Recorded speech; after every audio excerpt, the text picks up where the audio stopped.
YouTube माध्यम गणित गुरु पर आप सभी का स्वागत है। मैं हूं धार्वेश कुमार। इस वीडियो में हम सीखने वाले हैं गुणा करना।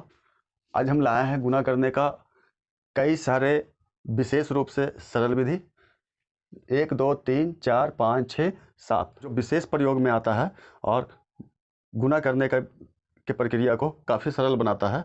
हम चुन चुन के आपके सामने लाए हैं। इसका आज हम विश्लेषण करेंगे जो आपके काफ़ी उपयोगी होगा।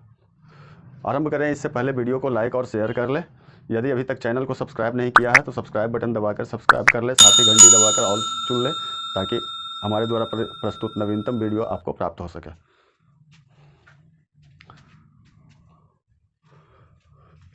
दोस्तों, पहला है सामान्य विधि। सामान्य विधि क्या है कि बचपन से जो हम गुणा करने का प्रक्रिया जो सीखते आए हैं और करते आए हैं वही होता है सामान्य विधि, जो हर कोई कम या ज़्यादा इस प्रक्रिया से गुणा किया होगा। पहले हम उसी को करते हैं और उसी को देखते हैं। जैसे कि मान लीजिए एक संख्या ये है और इसको गुणा करना है इससे, ठीक है। तो सामान्य विधि में क्या होता है कि पहले ये नीचे वाले संख्या का इकाई अंक लेते हैं और पहले इससे फिर इससे गुणा करते हैं। वही हम करेंगे। 3 दूनी 6, 2 दूनी 4, 3 तिया 9 और 3 दूनी 6। अब इन दोनों का योग कर देते हैं। 9 4 13 के 3 जमा का 1 6 1 7, ठीक है। ये है हमारा सामान्य विधि। एक और लेते हैं 48 57। इसे गुना करके हम देखते हैं। 7 8 56, 5 जमा रह गया, 7 चौक 28 और 5 33, 5 8 40, 4 जमा रह गया, 5 चौक 20 4 24 और इन दोनों का योग कर देते हैं। ये हो गया सामान्य विधि। सामान्य विधि हम इसलिए करके दिखा रहे हैं कि आपको याद आ सके कि इसका प्रक्रिया क्या है और ये पता लग सके कि यह कितना सरल और कितना कठिन है। वैसे ये सभी को पहले से पता है कि यह कितना सरल है और कितना कठिन है। ये 2 अंक से है तब तो ठीक लग रहा है, लेकिन जब 3 अंक से या फिर कोई बड़ा संख्या ऐसा कुछ हो जाता है तो यही सामान्य विधि कुछ भारी पड़ने लग जाता है।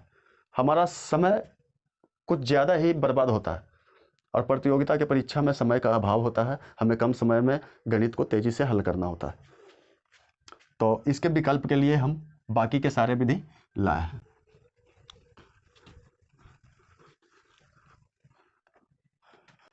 अगला हम शुरू करेंगे वैदिक विधि।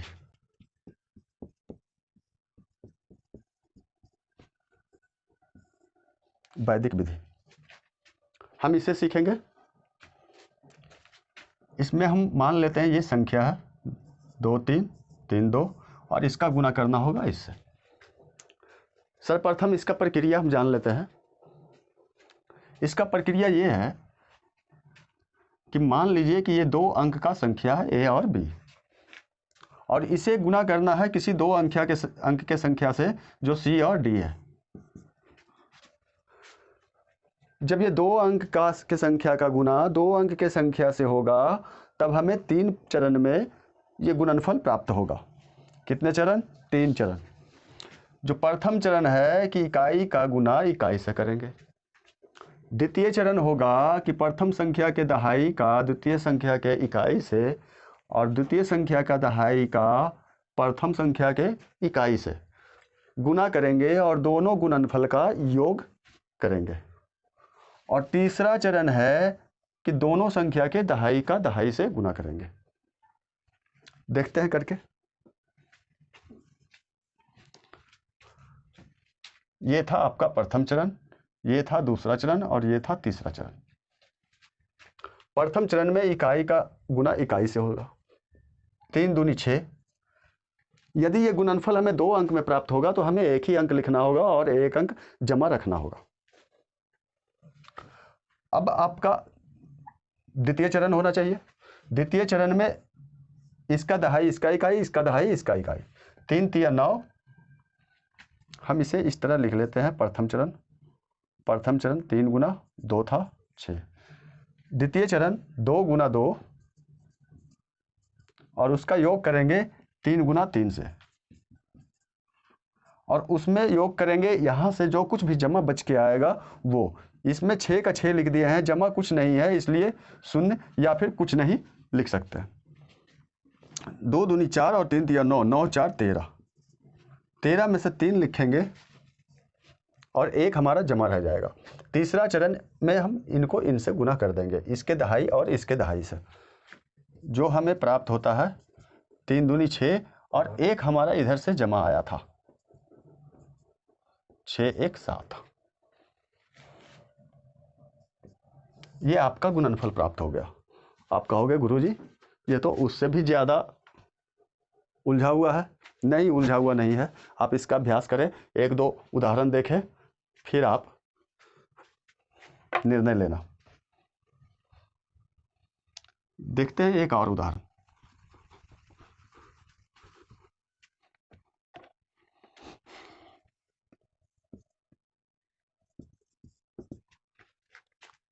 चार तिया 12 का 2 जमा 1, 8 तिया 24 और 7 चौक 28, 4 1 5, 8 5 13 3, हाथ में 1 5 3, 8 7 56 और 5 61। ये आ गया आपका गुणनफल। देख लो जी, एक और उदाहरण देख लो। 98 23, 8 तिया 24 जमा का 2, 9 तिया 27 और 8 दूनी 16, 7 2 9 6 15, हाथ में 1 2 1 3 1 4, 5 लिखेंगे और 4 जमा रह जाएगा, 9 दूनी 18 4 22। ये आ रहा आपका गुणनफल। सरल है, वास्तव में ये सरल विधि है। आप इनका ये अभ्यास करें, ये काफ़ी मददगार होगा। अब हम इसी वैदिक विधि को 3 अंक का गुना 3 अंक की संख्या से देखेंगे।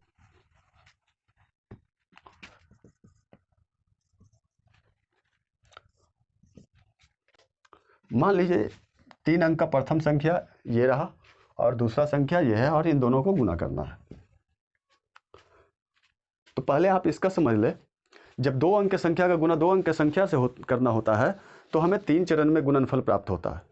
जब 3 अंक की संख्या का गुना 3 अंक की संख्या से करना होगा तो हमारा गुणनफल 5 चरण में प्राप्त होगा।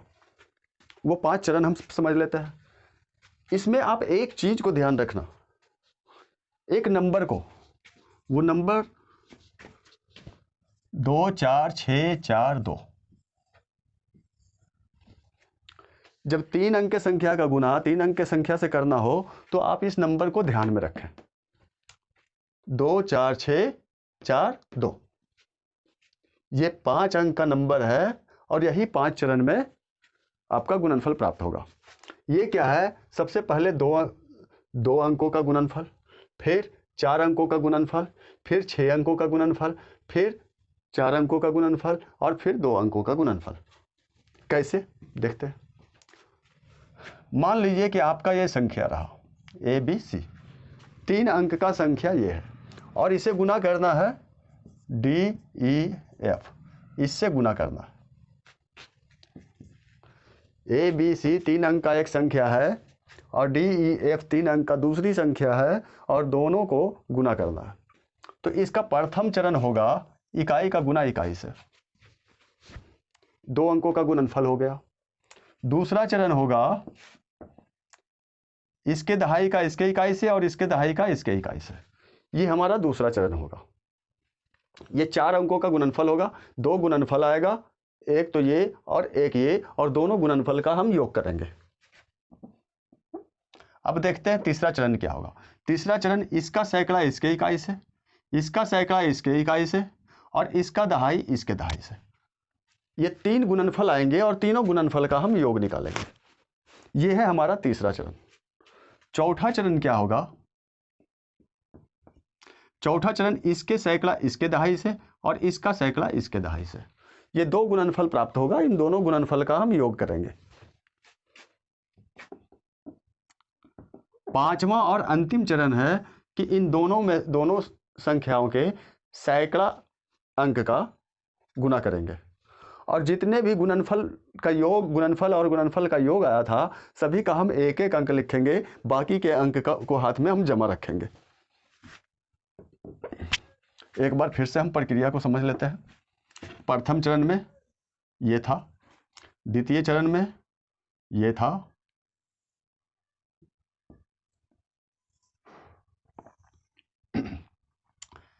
तीसरा चरण में ये था,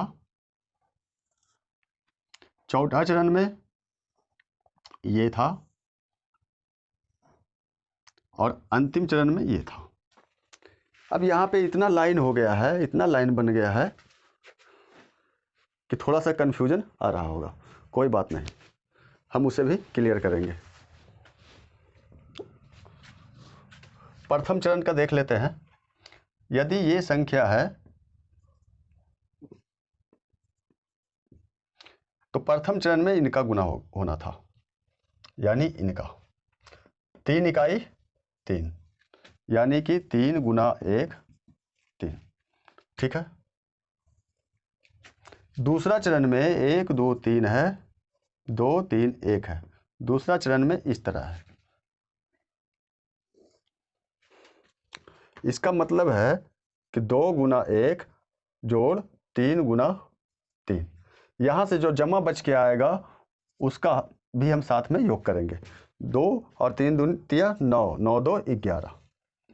11 में से एक अंक हम यहाँ लिखेंगे, एक अंक हमारे जमा रह जाएगा। तीसरा चरण था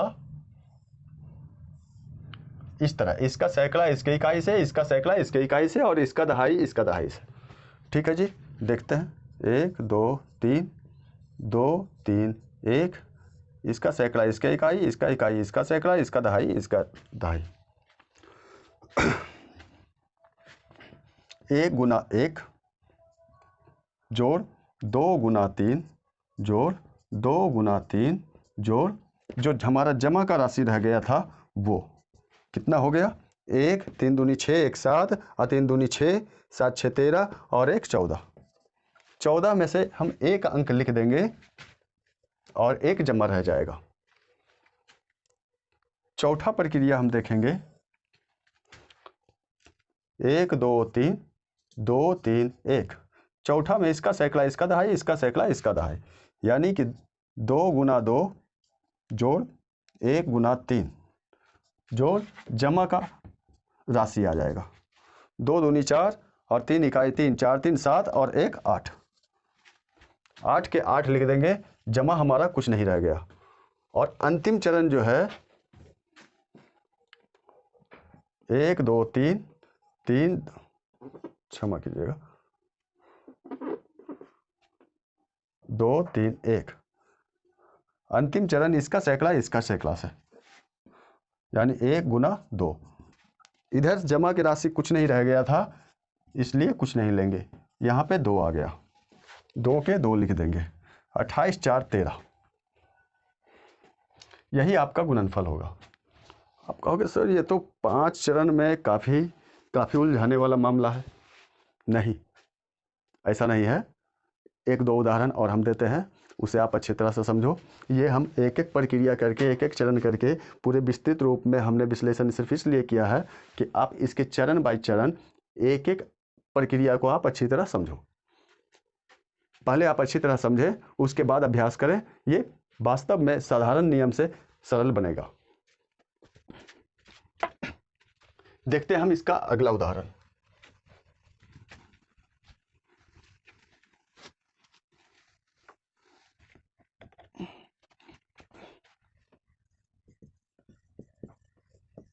मान लो आपका उदाहरण ये रहा। प्रथम चरण में इकाई का अंक, इकाई से 9 8 72, 7 रह गया जमा, 8 7 56 और 9 7 63, 7 6 13 6 16, 1 6 6 12। एक अंक लिखेंगे, बाकी के जमा रह जाएगा। लो जी, जमा आगे बढ़ा दिए।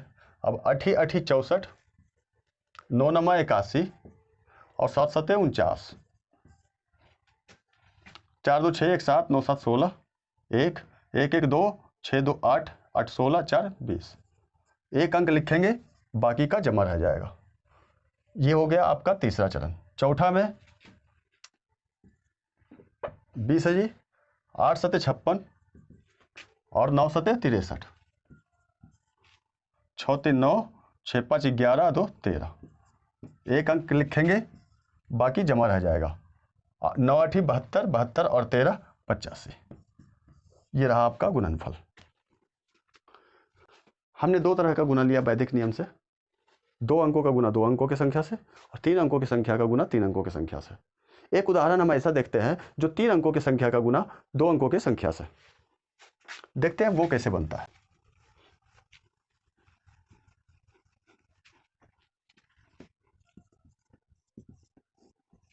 मान लो ये संख्या है आपका, 3 अंक की संख्या का गुना 2 अंक की संख्या से। क्या इसे हम ऐसा कर सकते हैं? इसमें तो कोई अपराध नहीं है, इसे हम इस तरह जरूर लिख सकते हैं। अब इस पे हम लागू कर देंगे 3 अंक की संख्या का गुना 3 अंक की संख्या वाले प्रक्रिया से गुना कर देंगे। कैसे? 6 तिया 18 जमा का 1, 6 चौक 24 और 5 तिया 15। ठीक है जी। 5 5 10 के शून्य, 1 2 1 3 1 4 शून्य लिख देंगे, 4 जमा रह गया।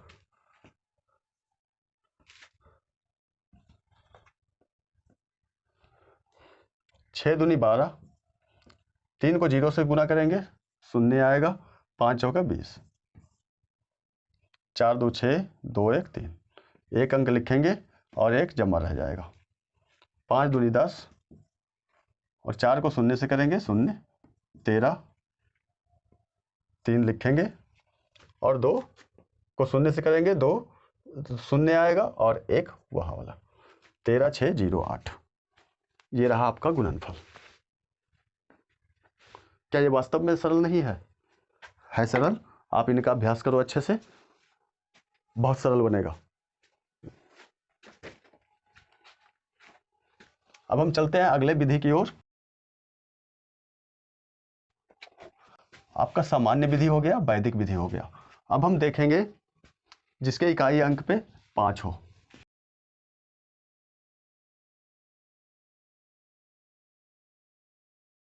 तब हमें अगर गुना का प्रश्न है, मान लो इस तरह का 2 संख्या है, 2 संख्या को गुना करना है, उसमें से किसी एक संख्या का, किसी दोनों में से किसी एक संख्या के इकाई स्थान पे 5 हो, तब हम कैसे करेंगे? कैसे करेंगे? आप थोड़ा सा तर्क लगाओ। तर्क ये लगाओ कि जहां पे 5 है, क्या उसे हम 10/2 लिख सकते हैं? बिल्कुल लिख सकते हैं। इससे पहले इकाई का अंक 5, ये किस किस तरह का संख्या आ सकता है?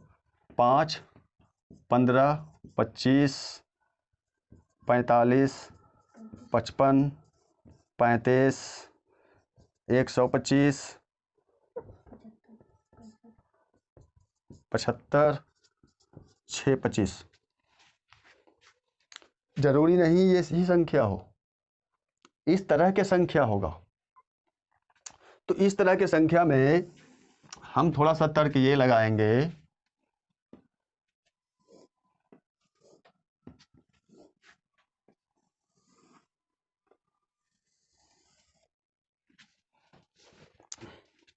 क्या इस तरह के संख्या को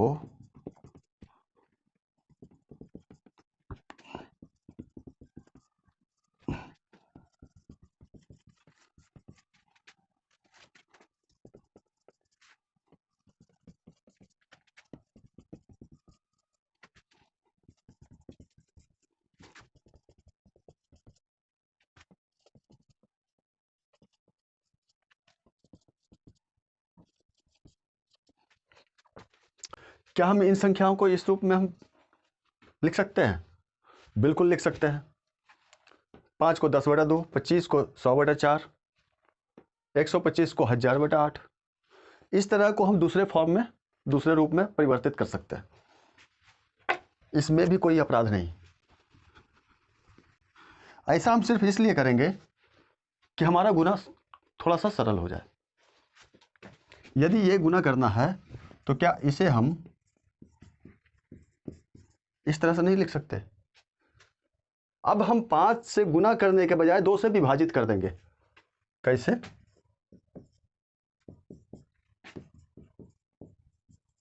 लो जी, आ गया।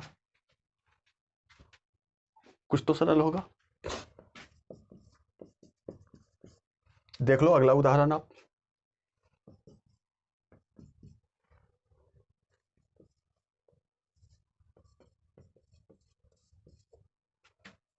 चार 5 20 और 4 चौके 16, 5400 आ गया। घंटों का काम मिनटों में और मिनटों का काम सेकंडों में। देख लेते हैं, एक दो उदाहरण और देख लेते हैं।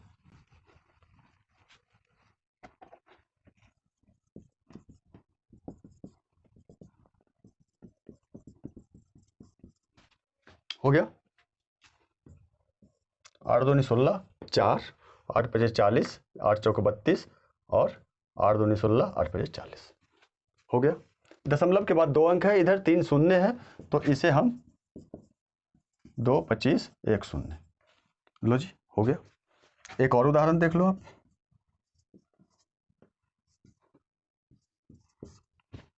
आप ऐसा वाला भी एक संख्या ले लो। ये सब तो एक है, एक पे शून्य वाला है। पहले दोनों उदाहरण भी ऐसा था जिसपे एक पे शून्य आया था। ये ऐसा नहीं है, ये थोड़ा सा डिफरेंट है। 90/2। इसमें हमें पहले 2 से विभाजित, बाद में 9 से गुना, या फिर पहले 9 से गुना, बाद में 2 से विभाजित। आपको 2 पर क्रिया करना होगा। कुछ भी कर लो आप, एक ही बात है। 9 8 72 और 9 1 0। लो जी, ये रहा आपका वैसा संख्या का गुणा करना जिसका किसी एक संख्या के इकाई स्थान पे 5 हो। जरूरी नहीं है, अभी तक हम जो बताए इकाई अंक का संख्या 5, 2 अंकों का गुना 2 अंकों से, 3 अंकों का गुना 3 अंकों से। हो सकता है इससे कुछ अलग आ जाए गुना करना, कोई बात नहीं। जैसा भी आएगा आपको ये इन 7 विधि से बाहर नहीं जाएगा। इन 7 विधि से लगभग 90% प्रश्न आपके हल होंगे।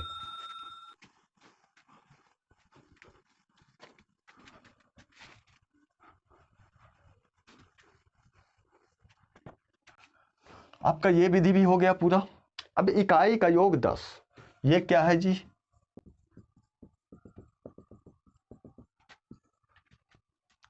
ये थोड़ा सा आनंददायक विधि है, इसमें आपको काफी आनंद आने वाला है। देखो इसमें क्या है। इसमें ऐसा है, मान लो ये संख्या का गुना करना ये संख्या से है, या फिर इसका गुना कर इससे है।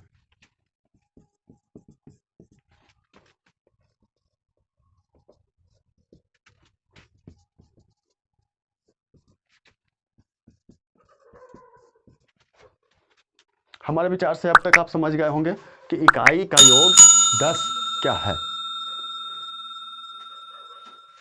इसमें हम ये कहना चाह रहे हैं, हमारा तात्पर्य ये है कि ये 2 संख्या का गुना करना है और इन दोनों संख्या के इकाइयों का योग 10 आता हो, और दहाई, जो दहाई स्थान पे जो भी अंक है वो समान हो।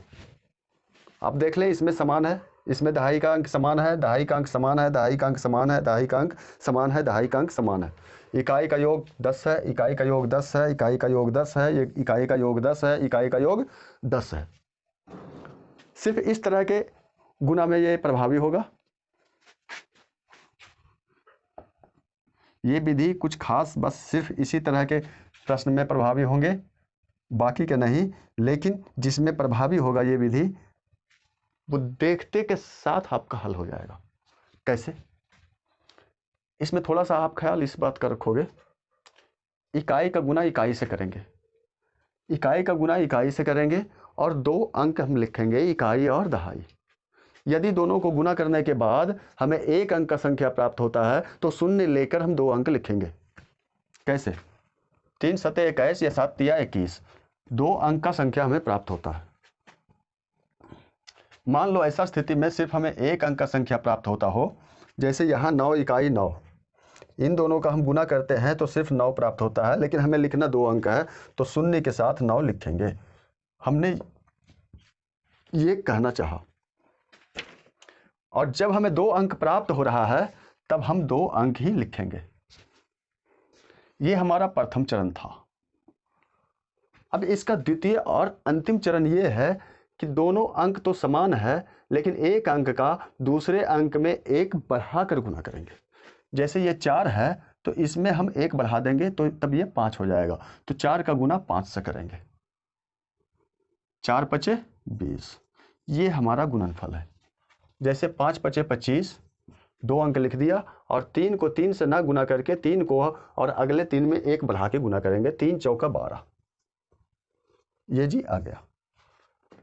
4 छक्का 24 और 2 तिया 6, 9 इकाई 9 और 5 पचे 25, नहीं 5 छक्का 30,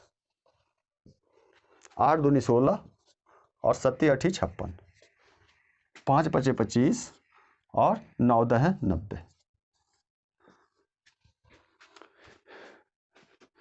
इन सारे उदाहरण में ध्यान देने योग्य बात एक ये भी है कि यदि इस तरह के संख्या का वर्ग निकालना हो, इस तरह के संख्या का वर्ग निकालना हो तब भी यह प्रभावी हो जाएगा। तो इस तरह का कौन कौन सा संख्या होगा? जैसे 15, 25, 35, 45, 55, 65, 75, 85, 95, 105 इत्यादि। इन सब संख्याओं का यदि वर्ग आपको निकालना हो, वैसे जब हम वर्ग पढ़ाएंगे तब इस विधि का जरूर चर्चा करेंगे।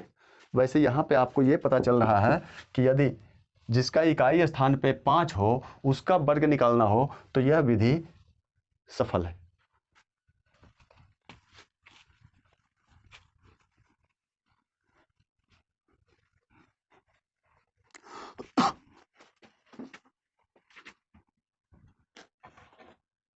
यह आपका चौथा विधि भी पूर्ण हुआ। अब आ गया आपका 5वां गुणनखंड विधि। गुणनखंड विधि आपके मन में उठ रहे उन सवालों का उत्तर है कि आप कहेंगे सर 2 अंकों की संख्या और 3 अंकों की संख्या का गुना करना बता रहे हैं, यदि इससे बड़ा आ गया तो? जरूरी तो नहीं है कि एग्जामिनर आपसे 2 अंकों का ही गुना करवाएगा, उससे बड़े अंकों का भी करवा सकता है। बैंक के प्रश्न पत्र में लंबे लंबे गणना करने होते हैं।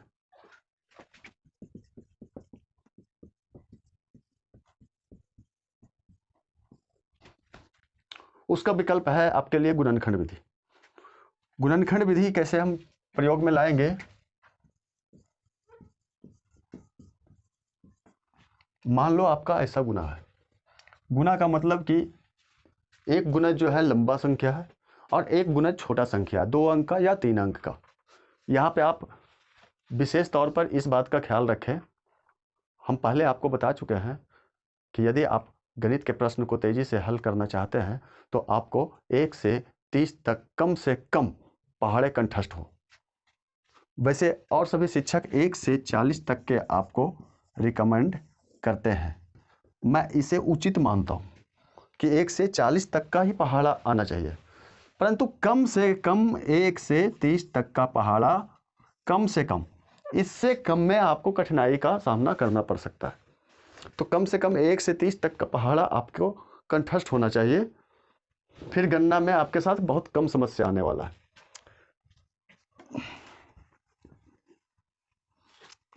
यदि आपका पहाड़ा कंठस्थ है तो आपको पता चल रहा होगा कि इसके गुणनखंड क्या है।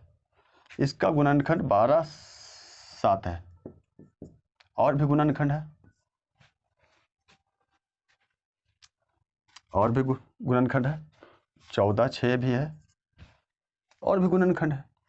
तो इनको हम किसी एक गुणनखंड में तोड़ देंगे। कौन से गुणनखंड में तोड़ेंगे? अपने सुविधा के अनुसार, जिसमें आपको सुविधा नजर आता हो उस गुणनखंड में तोड़ देंगे। कैसे जी?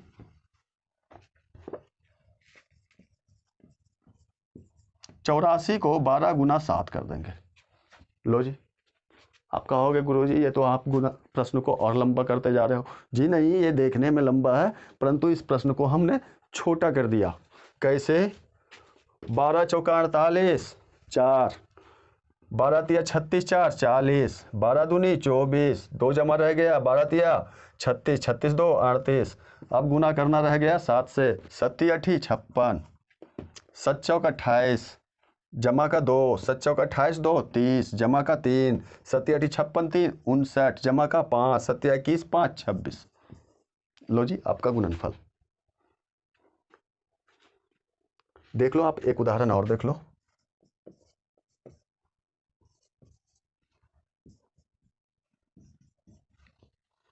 तिरसठ को हम तोड़ सकते हैं। कैसे तोड़ सकते हैं?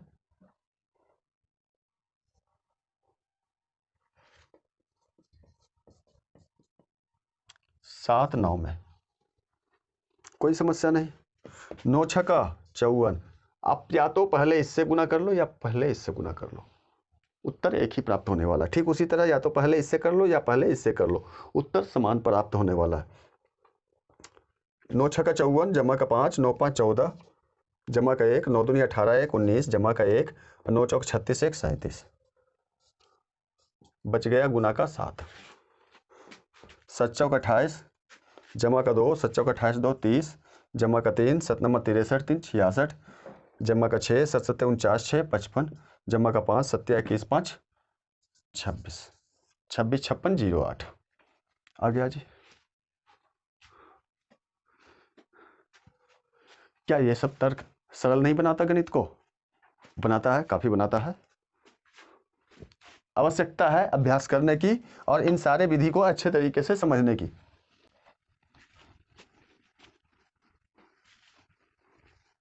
इसका एक उदाहरण और हम देखते हैं।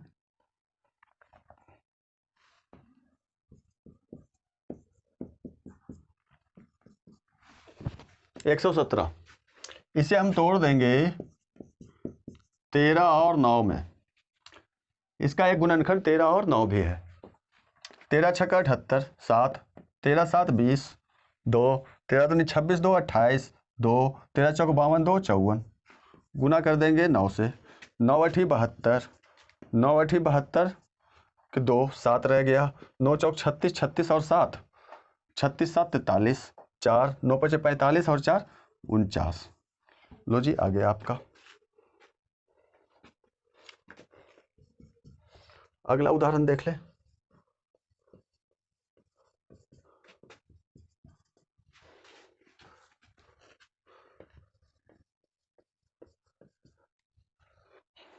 इसे हम तोड़ देंगे 16 और 8 में। 16 चौक 64, 6 16 48 और 6 48 6 54, 16 दूनी 32 3 और 16 48 3 51, गुना गुना 8, 8 चौका 32 3, 8 चौका 32 3 35 3, 8 5 40 3 43 4, 8 दूनी 16 4 20, 2 8 2 10 1, 8 5 40 1 41। लो जी आ गया आपका। एक और उदाहरण देख ले। 144, क्या ये 144 आते ही आपके दिमाग में घंटी नहीं बज रहा कि ये किसी का वर्ग है? 12 का वर्ग है 144।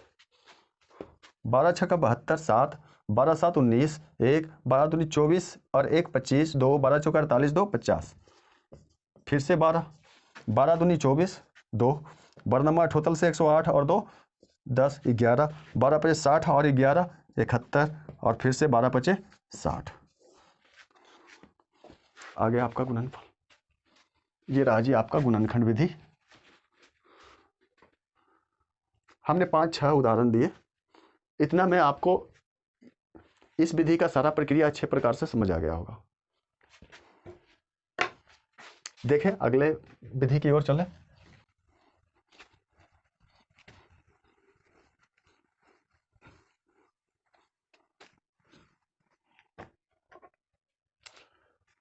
अगला विधि है आधार विधि। जिस तरह से वैदिक विधि थोड़ा सा अलग था, उसी तरह से आधार विधि भी थोड़ा सा अलग है। लेकिन आधार विधि जो है काफी सरल बनाता है आपके गुना करने के अंदाज को।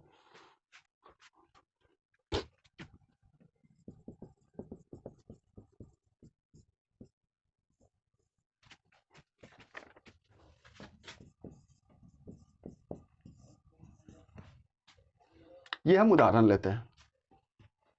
आप कहोगे गुरुजी आपने ऐसा ही उदाहरण क्यों लिया? हमने ऐसा उदाहरण इसलिए लिया कि ये विधि भी बाकी के सारे विधि की तरह किसी विशेष प्रकार के संख्याओं के लिए है। कोई विशेष प्रकार का गुना, जब दो गुणज जिन दो संख्याओं के बीच में गुना होने वाला होता है उन दोनों संख्या को गुणज कहते हैं। तो ये दो गुणज किसी एक ही संख्या के निकटतम हो और किसी ऐसा संख्या के निकटतम हो जो संख्या सरल हो, सीधा हो। सरल संख्या, सीधा संख्या वो क्या होता है? जैसे 50, 100, 150, 200, 250, 300, 350, 400, 450, 500, 550, 600, 700, 800, 900, 1000। इन सब संख्या को आप सीधा और सरल संख्या कह सकते हो।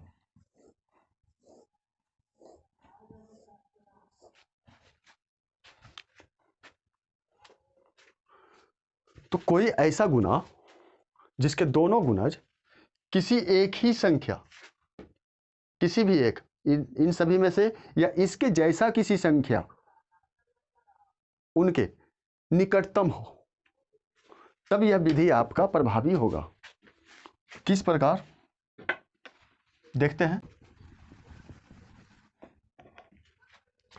हम इसमें देखेंगे कि ये दोनों गुणज जो है, यानी ये दोनों संख्या जो है कौन से संख्या के निकटतम है। ये 100 के निकटतम है दोनों। ये दोनों संख्या 100 के निकटतम है, इसलिए इनका आधार हम 100 मानेंगे। इसका आधार क्या लेंगे? हम 100 लेंगे। चलो जी, 100 के निकटतम है तो 100 को हमने आधार मान लिया। अब हम देखेंगे कि ये अपने आधार से कितना अधिक या कम है। तो ये 13 अधिक है और ये 7 अधिक है। यदि अधिक है तो उनको हम सकारात्मक यानी धनात्मक लेंगे, यदि कम होगा तो ऋणात्मक लेंगे। अब हम इन दोनों का गुणनफल निकालेंगे। 13 सत्ते 91, इनका गुणनफल 91 है। अब हम क्या करेंगे कि या तो इस संख्या में इनको जोड़ेंगे या इस संख्या में इनको जोड़ेंगे। दोनों में से कोई भी प्रक्रिया आप कर लो, आपको एक ही राशि प्राप्त होने वाला है, 120। या तो इसमें इनको जोड़ो या फिर इसमें इनको जोड़ो, 120 प्राप्त होने वाला है। आपने आधार 100 लिया था, 100 लिया था तो इनको हम 100 से गुना करेंगे।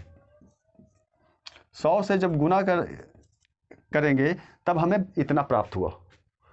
अब इन दोनों का हम योग करेंगे। ध्यान रहे कि ये दोनों धनात्मक संख्या था, इसलिए इनका गुणनफल भी हमें धनात्मक ही मिला था। यदि इन दोनों में से एक संख्या ऋणात्मक होता तो इनका गुणनफल हमें ऋणात्मक मिला होता। यदि दोनों संख्या ऋणात्मक होता तब इनका गुणनफल हमें धनात्मक होता। कैसे? जैसे प्लस गुना प्लस, प्लस प्राप्त होता है, प्लस गुना माइनस, माइनस प्राप्त होता है, माइनस गुना माइनस, प्लस प्राप्त होता है। इसके अनुसार आप अच्छी तरह से समझ रहे होंगे कि यदि दोनों धनात्मक है तो गुणनफल हमारा धनात्मक प्राप्त होगा, दोनों ऋणात्मक है तब भी गुणनफल हमें धनात्मक प्राप्त होगा। यदि इन दोनों में से कोई एक ऋणात्मक होता तो गुणनखंड हमें ऋणात्मक मिला होता। यदि हमें गुणनखंड ऋणात्मक मिला होता तो इसमें से हमें अंतर करना होता, और धनात्मक मिला है इसलिए हमें इसके साथ योग करना होगा। अब इसका योग करने से क्या हो रहा है? इसका योग करने से हमें इसका सीधा गुणनफल प्राप्त हो रहा है। ये रहा जी इसका गुणनफल, कोई शंका नहीं। हमने इनके शर्तों को विस्तृत रूप में बताया, इस वजह से समय गया और प्रक्रिया आपको लंबा समझ आ रहा होगा, परंतु ऐसा नहीं है। प्रक्रिया काफ़ी लघु है, काफ़ी लघु है और सरल भी है। कैसे, आप अगला उदाहरण में देख लो।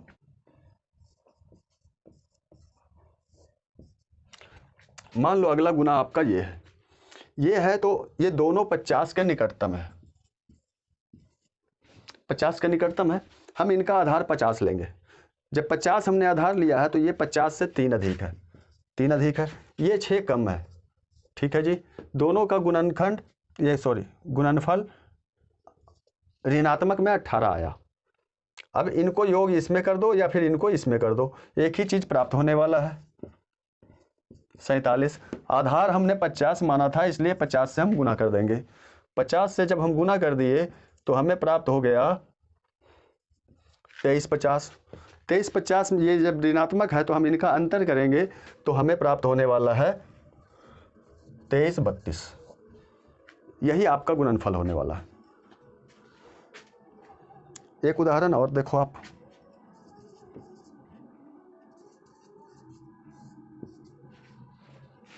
ऐसा उदाहरण ले लो।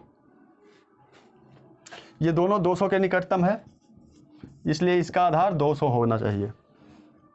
इन सारे विधि के नियमानुसार, हमारे अनुसार नहीं। ये अपने आधार से 3 अधिक है, ये अपने आधार से 5 अधिक है, दोनों का गुणनफल 15 आता है। अब इसमें इनको जोड़ दो, 208 गुना अपने आधार से ही होगा, इनको योग कर दो।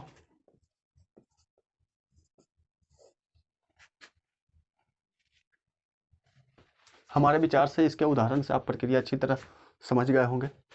फिर भी हम 1-2 उदाहरण और ले लेते हैं।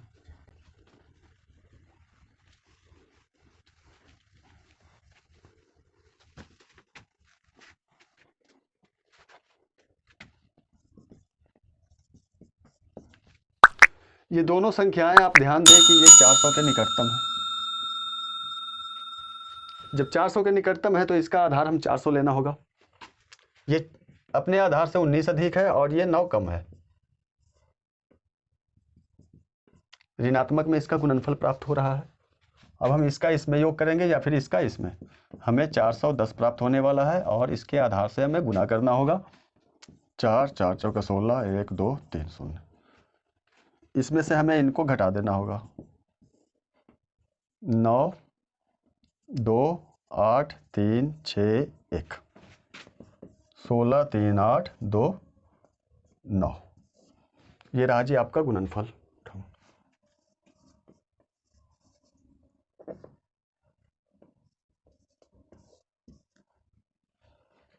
एक और प्रश्न लेते हैं। ये दोनों 350 के निकटतम है, 350 के निकटतम है, तो 350 ही आधार लेना होगा। ये अपने आधार से 11 अधिक है और ये 8 अधिक है, इसलिए इनका गुणनफल धनात्मक आएगा। अब इसमें या तो इनको जोड़ो या फिर इसको इनमें इनको जोड़ो।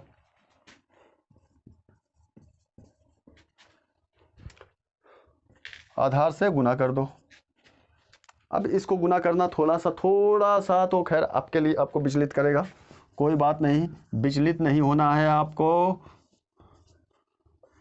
आप आ जाओ इकाई स्थान पे 5। हमने कोई विधि बताया था अभी जस्ट पहले, तो 35 को हमने 70/2 किया था, तो 350 को 700/2 क्यों नहीं कर सकते? बिल्कुल कर सकते हैं।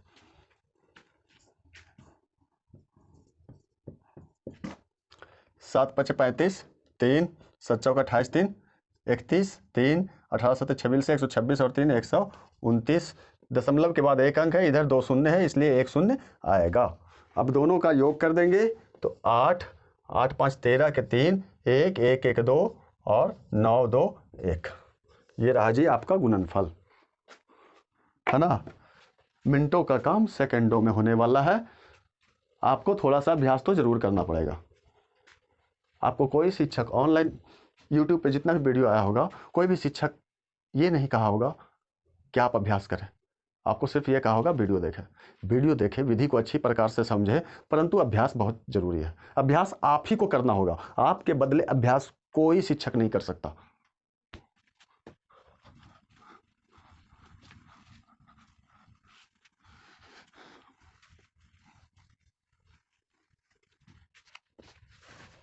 आधार विधि पे थोड़ा सा एक और प्रकार का हम प्रश्न लेते हैं। ये तो दोनों संख्या जब किसी संख्या के निकटतम था, परंतु जब एक संख्या किसी सरल संख्या के निकटतम हो और एक संख्या कोई लंबा या बड़ा संख्या हो, तब भी हम आधार विधि से बना सकते हैं। कैसे, वो भी देखें आप।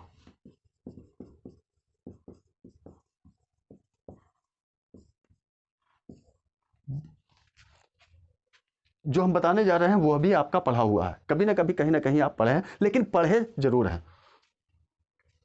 हम सिर्फ आपको याद करवाने की या दोहराने का प्रयास कर रहे हैं।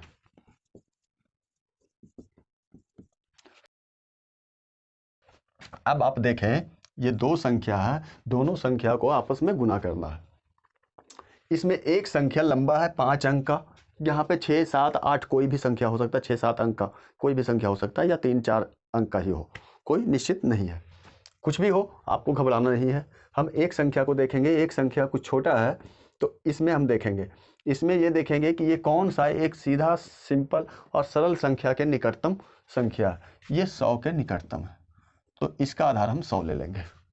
अब इसे क्या करेंगे, 32,034 गुना, क्या इसे हम 100 जोड़ 6 के रूप में लिख सकते हैं? बिल्कुल लिख सकते हैं, कोई शंका नहीं है इसमें। अब बस इसे एक बार 100 से गुना कर देंगे, एक बार 6 से गुना कर देंगे, आपका उत्तर प्राप्त हो जाएगा। 100 से गुना करने के लिए हमें कुछ नहीं करना होगा, बस 2 शून्य ले लिए। 6 से गुना करने के लिए 6 चौके 24, 2 6 तिया 18, 2 20 और 6 दूनी 12, 1 और 6 तिया 18, 1 19। योग कर दो जी, आ गया आपका गुणनफल।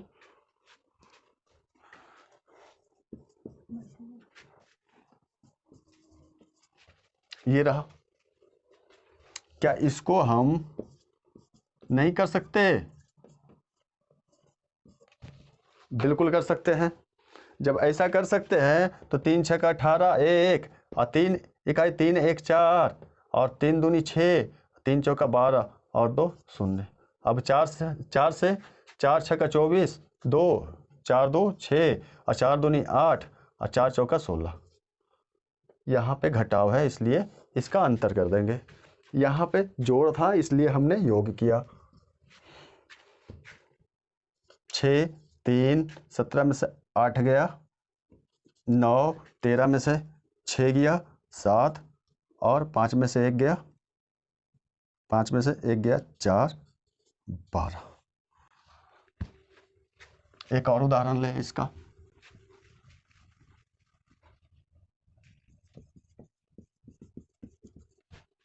देख लो जी, इस तरह का संख्या भी हो सकता है आपके साथ।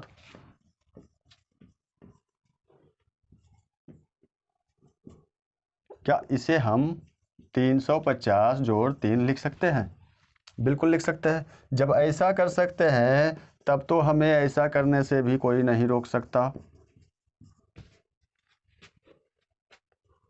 अब हम क्या करेंगे, इसको एक बार इससे हम विभाजित करेंगे और एक बार इससे गुना करेंगे। संख्या आपका ऐसा है इसलिए इतना प्रक्रिया करना होगा किसी किसी में।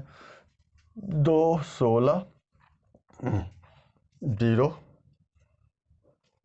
17, 7 से 7 7 49, 4 7 इकाई 7 4 11, 16 7 बड़ी होतल से 2 शून्य है। अब इस 3 को इससे नहीं बल्कि इससे गुना करना था, इस संख्या से 32,034 से 3 को गुना करना था। 3 कैसे कर देते हैं जी, 3 चौका 12, हाथ में 1, 3 तिया 9 1 10 और 3 दूनी 6, 3 तिया 9। यहाँ जोड़ है, जोड़ देंगे। 2 0 0 8 9 1 10 के 0, 3 11 11 30 8 0 0 2 आ गया। कोई शंका नहीं, आपका आधार विधि हो गया। अब हमें देखना है अंतर विधि। देख लेते हैं, उसे भी देख लेते हैं। सारे विधि अच्छे से सीखो, अच्छे से जानो ताकि आपको प्रश्न करने में कोई बाधा नहीं आए। जिस किसी प्रकार का भी गुना आए आप चुटकियों में हल करो।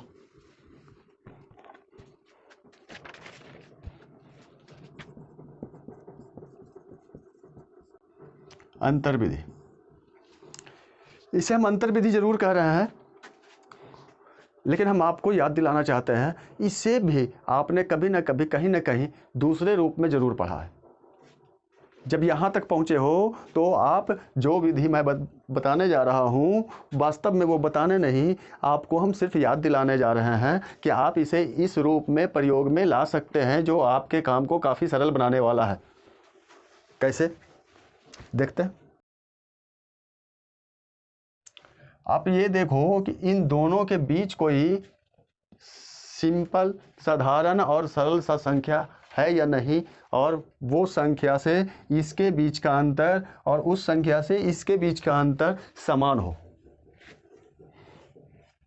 यदि वैसा कोई संख्या है तो ये आपका गुना बहुत सरल होने वाला है। देख लेते हैं, क्या इन दोनों के बीच 70 वैसा कोई संख्या है?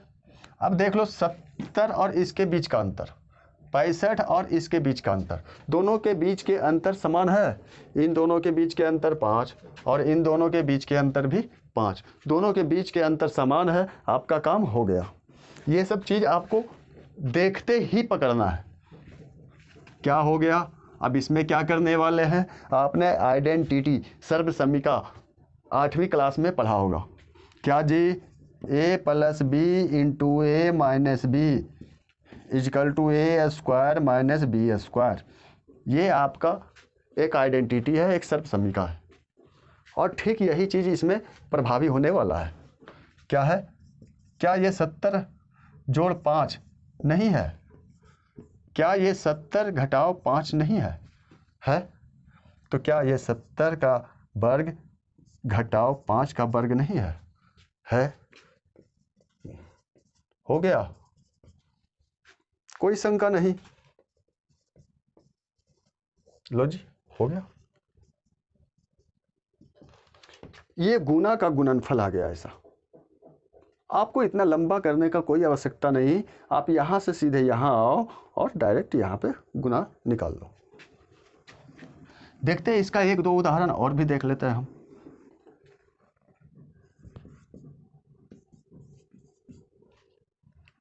ये जब ऐसा रहेगा तो दोनों के बीच के निकटतम संख्या 80 हमें मालूम होता है, तो इसको हम 80 जोड़ 15 कर सकते हैं, और इसे हम 80 घटाओ 15 कर सकते हैं।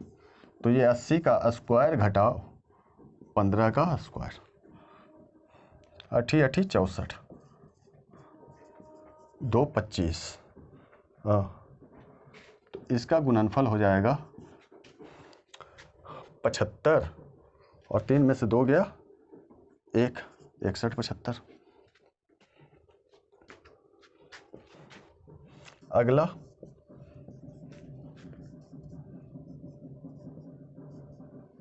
1 25 गुना 75, 100 जोड़ 25, और यहाँ हो जाएगा 100 घटाओ 25। आ गया जी। 100 का वर्ग घटाओ 25 का वर्ग,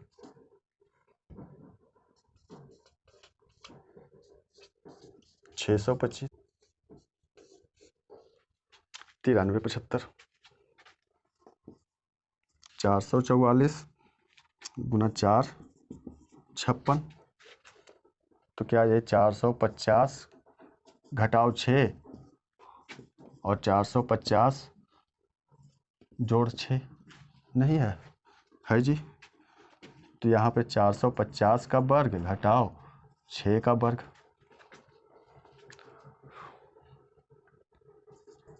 20 25 2 शून्य घटाओ 36 इक्वल 64 24 20। क्या यह नहीं होगा? बिल्कुल होगा। तो इस प्रकार से मैं यह सारा विधि चुन चुनकर इकट्ठा करके आपके सामने प्रस्तुत करने का प्रयास किया है। मैं आशा करता हूं कि ये सारा विधि आप लोग अच्छी तरह से समझकर सीख कर और इसका अभ्यास करके आप उपयोग करने वाले हैं, और आप, मेरा विश्वास है आपके लिए बहुत ज़्यादा उपयोगी होने वाला है।